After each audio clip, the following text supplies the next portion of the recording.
तो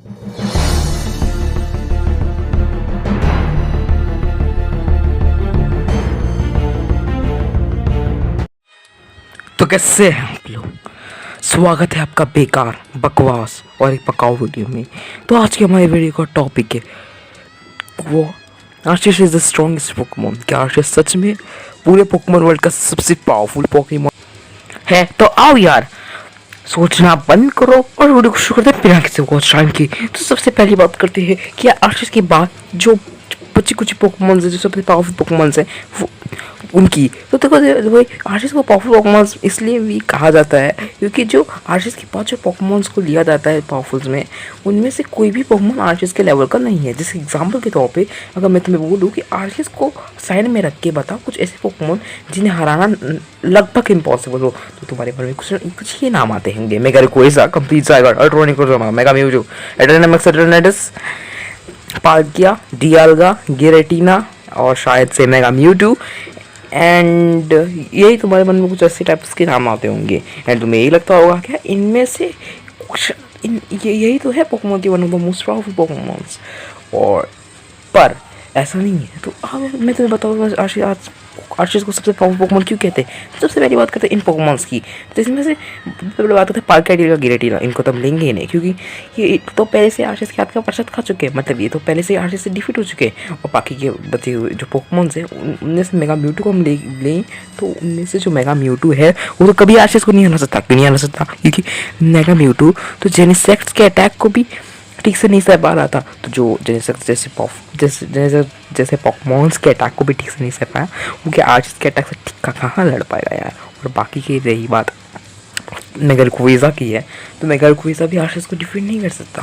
क्यों नहीं कर सकता? क्योंकि यार देखो भाई, प्राइमल ग्राउडॉन एंड प्राइमल कायोगर को वो बिना ड्रैगन स्किन के नहीं हरा सकता। ये बात सच है कि बिना ड्रैगन स्किन के कभी भी मेगारिकोइजा ना ही प्राइमल ग्राउडॉन को हरा सकता है ना ही प्राइमल कायोगर को हरा सकता है। हरा सकता है लेकिन उसे काफ़ी दिन लग जाएंगे। ये सच बात, ये दिन लग जाएंगे, फिर काफ़ी टाइम लग जाएगा।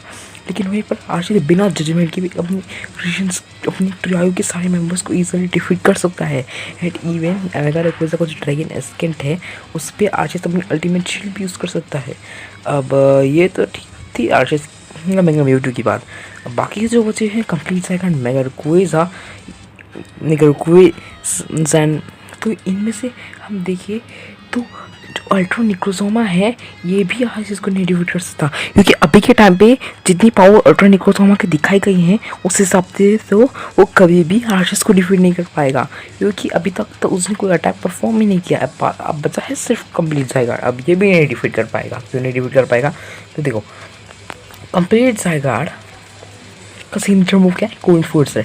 एंड कोरियन फोर्स से ज़मीन पे हिट होता है एंड वहीं पर आर्शियस हवा में रहता है। और बाकी के रहे मूव्स की तेरी बात है तो लैंडर को भी तुम हटा दो, बट 1000 एरोज एंड 1000 वेव्स।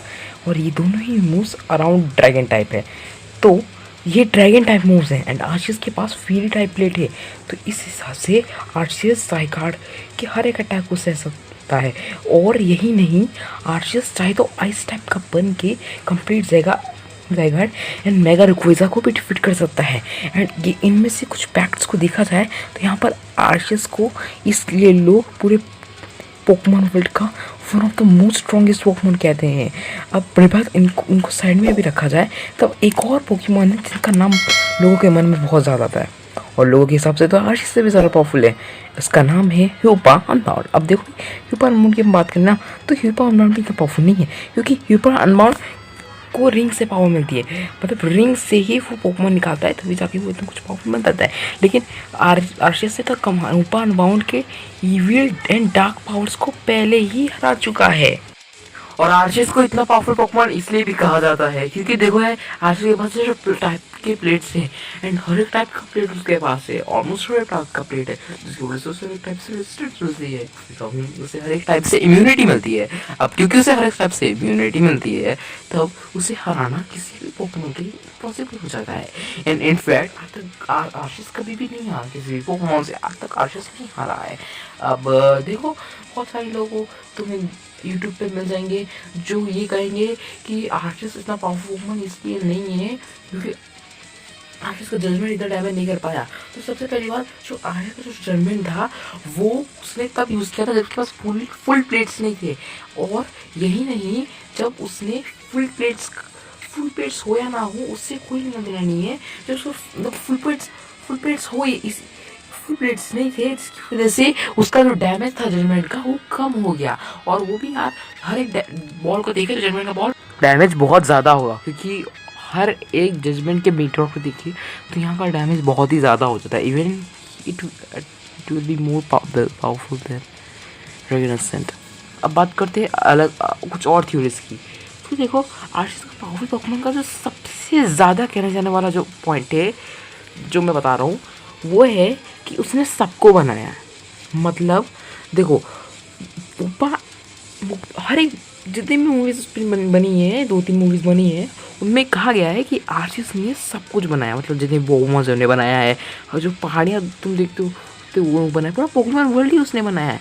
अब तो भला उससे कैसे लड़ सकते हो जिसने पूरा पोकेमॉन वर्ल्ड बनाया है? मतलब जिसने सब कुछ बनाया है, जो पोकेमॉन वर्ल्ड का भगवान है, तुम भला उससे कैसे लड़ सकते हो? उससे ताकतवर तो कोई हुई नहीं। हाँ, ऐसे ये पॉइंट भी काफ़ी हद तक देखे जाए तो सही है। एंड जितने भी मैंने पॉइंट्स बताए हैं ये वही पॉइंट्स है जिन्हें आर्टिस्ट को सबसे पावरफुल कहा जाता है।